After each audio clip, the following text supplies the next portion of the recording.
Assalamualaikum warahmatullahi wabarakatuh. Salam dan bahagia. Pada kesempatan kali ini saya Dwi Iskandar Mizan dengan NIM 2020008272 dari kelas manajemen 3A4 yang akan menjelaskan materi tentang norma dan etika dalam pemasaran. Selanjutnya yaitu pengertian pemasaran. Pemasaran menurut Kotler yaitu suatu proses sosial yang di dalamnya individu dan kelompok mendapatkan apa yang mereka butuhkan dan inginkan dengan menciptakan, menawarkan, dan secara bebas mempertukarkan produk yang bernilai dengan pihak lain.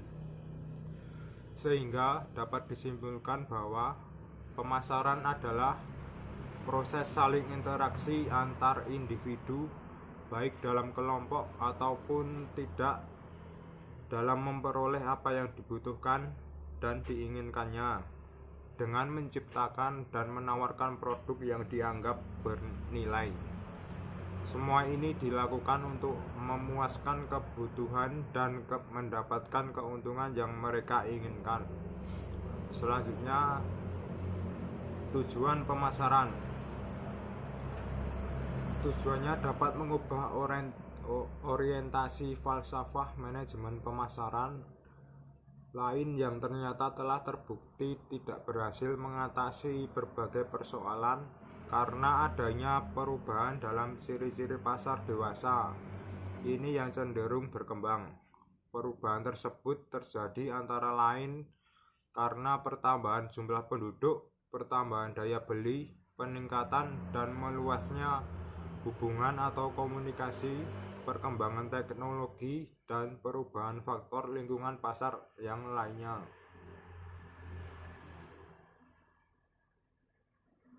Selanjutnya yaitu fungsi pemasaran. Fungsi pemasaran ada 4. Yang pertama, pengenalan produk. Pengenalan produk menjadi fungsi utama dari sebuah pemasaran yang dilakukan oleh perusahaan. Dengan adanya pemasaran, produk akan lebih mudah dikenal oleh pelanggan. Pemasar harus menonjolkan keunggulan dari produk yang dipasarkan, sehingga bisa lebih menarik perhatian dibanding produk pesaing. Yang kedua ada riset. Riset memungkinkan pemasaran untuk mendapatkan informasi yang tepat mengenai pasar target sebuah produk. Beberapa hal yang biasanya harus diriset adalah kepopuleran, usia, jenis kelamin, kebutuhan hingga keinginan dan sebagainya. Yang ketiga ada distribusi. Distribusi dengan yang baik akan memastikan bahwa produk dapat mudah dipindahkan dari lokasi ke pasar luas menggunakan jalur darat, jalur air, dan jalur udara. Selain itu juga memastikan bahwa produk dapat mudah didapatkan oleh pelanggan. Sebagai pemasar juga harus merencanakan segala sesuatu seperti armada keuangan dalam proses distribusi.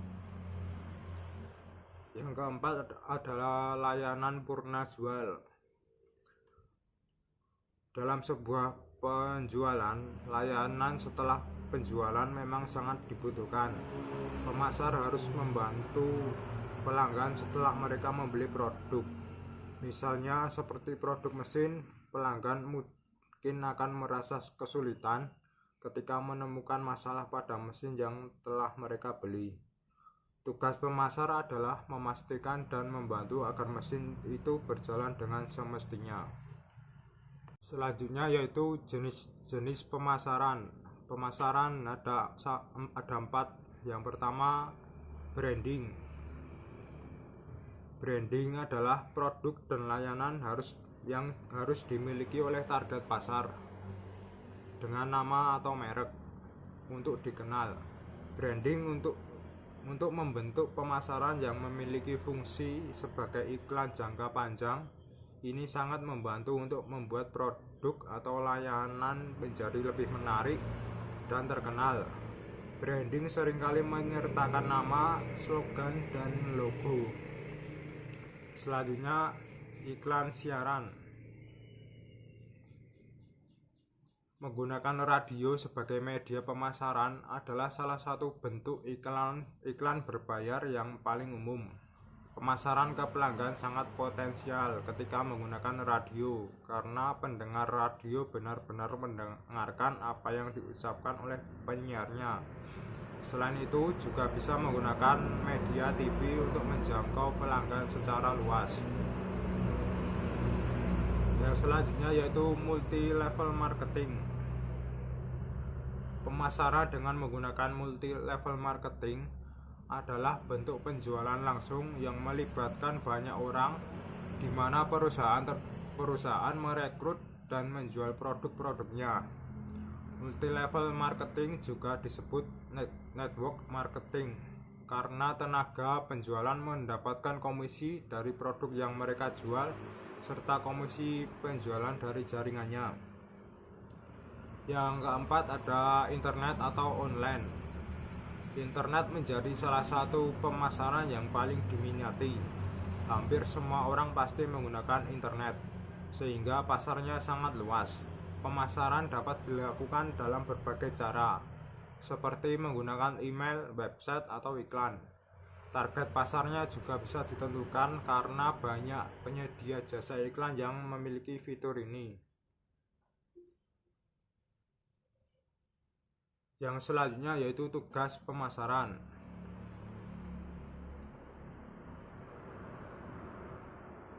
Yang pertama, memperkenalkan produk. Untuk memperkenalkan produk kepada masyarakat. Yang kedua, mencapai target penjualan. Tim marketing harus memiliki cara untuk mencapai target penjualan. Yang ketiga, memastikan kepuasan konsumen. Konsumen menjadi prioritas utama dari tim marketing. Yang keempat, membuat strategi lanjutan untuk mendapatkan target profit yang lebih besar dari strategi yang sebelumnya. Yang kelima, bekerja sama dengan mitra, bertugas menjalin hubungan baik dengan pelanggan. Yang keenam, membuat rekapitulasi penjualan, membuat rekapitulasi data dan penjualan dengan benar dan terstruktur. Selanjutnya yaitu prinsip dalam etika berbisnis. Yang pertama, prinsip otonomi.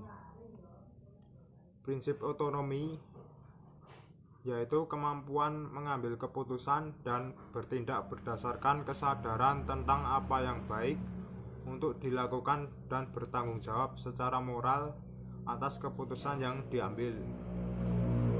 Yang kedua, prinsip kejujuran, yaitu bisnis tidak akan bertahan lama apabila tidak berlandaskan kejujuran, karena kejujuran merupakan kunci keberhasilan suatu bisnis.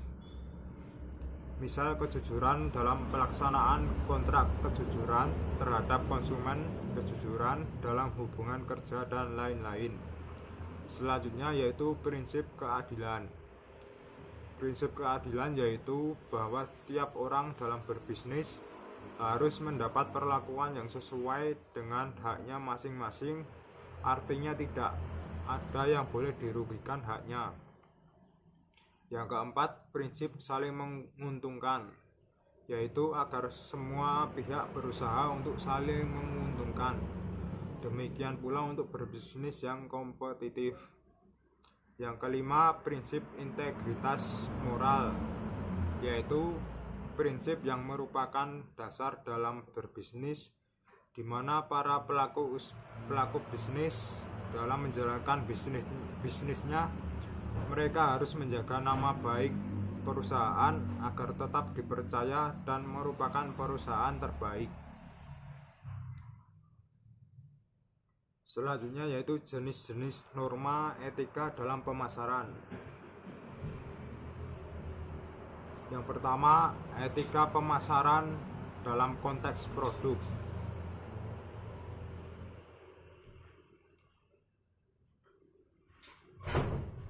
produk yang dibuat berguna dan dibutuhkan oleh masyarakat.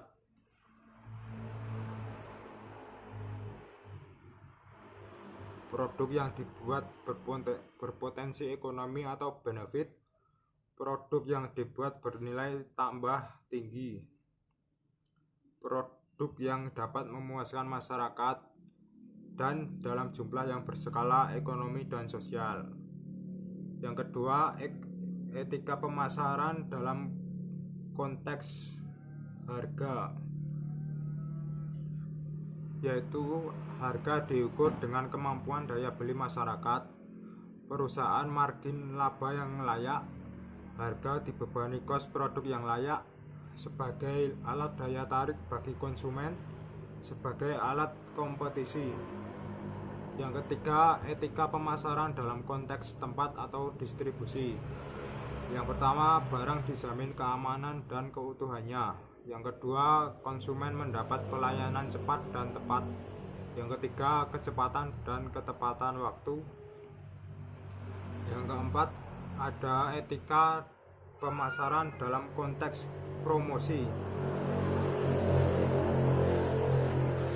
Ada sebagai sarana menyampaikan informasi yang benar dan objektif, sebagai sarana untuk membangun image positif. Tidak ada unsur memanipulasi atau memberdaya konsumen, selalu berpedoman pada prinsip-prinsip kejujuran, tidak mengecewakan konsumen. Slide selanjutnya yaitu etika bisnis di bidang pemasaran. Etika yang mengatur bagaimana cara berpromosi yang baik dan benar, serta tidak melanggar peraturan yang berlaku. Etika ini juga diperlukan agar dalam berpromosi tidak ada pihak-pihak yang dirugikan oleh teknik promosi.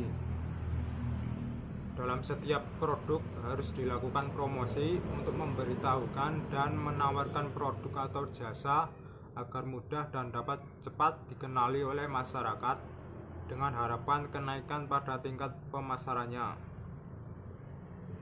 Promosi sangat diperlukan untuk dapat membuat barang-barang produksi menjadi diketahui oleh publik. Dalam berpromosi diperlukan etika yang mengatur bagaimana cara berpromosi yang baik dan benar serta tidak melanggar peraturan yang berlaku. Etika ini juga diperlukan agar dalam berpromosi tidak ada pihak-pihak yang dirugikan.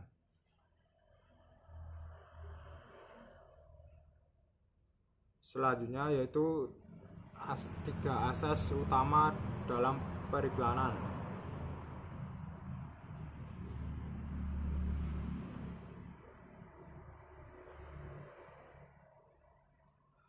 Asas yang pertama yaitu jujur, benar, dan tanggung jawab. Yang kedua, bersaing secara sehat dan tidak melakukan kecurangan. Yang ketiga, melindungi dan menghargai khalayak, tidak merendahkan agama, budaya, negara, dan golongan, serta tidak bertentangan dengan hukum yang berlaku.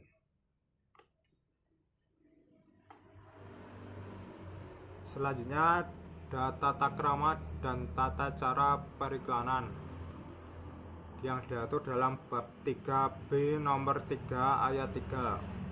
Iklan tidak boleh menggunakan kata paling, nomor 1, dan atau sejenisnya tanpa menjelaskan dalam hal apa keunggulannya itu dan harus dapat membuktikan sumber-sumber otentik pernyataan tersebut. Selanjutnya adalah contoh kasus dari pelanggaran yang dilakukan oleh PT Gudang Garam Tbk. Komisi Penyiaran Indonesia atau KPI Pusat berdasarkan dan tugas kewajiban yang diatur dalam Undang-Undang Nomor 32 Tahun 2002 tentang penyiaran, pengaduan masyarakat, pemantauan dan hasil analisis telah menemukan pelanggaran pedoman perilaku penyiaran dan standar program siaran P3 dan SPS Komisi Penyiaran Indonesia tahun 2012 pada program siaran iklan Niaga Rokok Gudang Garam yang ditayangkan oleh stasiun TV One pada tanggal 10 Mei 2014 pada pukul 19.43 WIB. Program tersebut menampilkan iklan rokok di bawah pukul 21.30. Jenis pelanggaran ini dikategorikan sebagai pelanggaran terhadap perlindungan kepada anak-anak dan remaja serta larangan dalam pembatasan muatan rokok. KPI Pusat memutuskan bahwa tindakan penayangan tersebut telah melanggar pedoman perilaku penyiaran Komisi Penyiaran Indonesia tahun 2012 pasal 14 dan pasal 43 serta standar program siaran Komisi Penyiaran Indonesia tahun 2012 pasal 15 ayat 1, pasal 58 ayat 1 dan pasal 59 ayat 1. Selanjutnya solusi dan saran. Solusi untuk kasus pelanggaran etika dalam bisnis, khususnya etika periklanan yang dilakukan oleh PT Gudang Garam Tbk, yakni di pasal 57 menyebut lembaga penyiaran swasta yang menyelenggarakan siaran iklan rokok di luar ketentuan sebagaimana yang dimaksud pada pasal 21 ayat 3 yang dikenakan sanksi administrasi berupa denda administrasi untuk jasa penyiaran radio paling banyak 100 juta rupiah dan untuk penyiaran televisi paling banyak 1 miliar rupiah. Sekian presentasi yang dapat saya paparkan. Bila ada kata yang kurang berkenan dan kata yang kurang tepat, saya mohon maaf. Sekian, wassalamualaikum warahmatullahi wabarakatuh. Salam dan bahagia.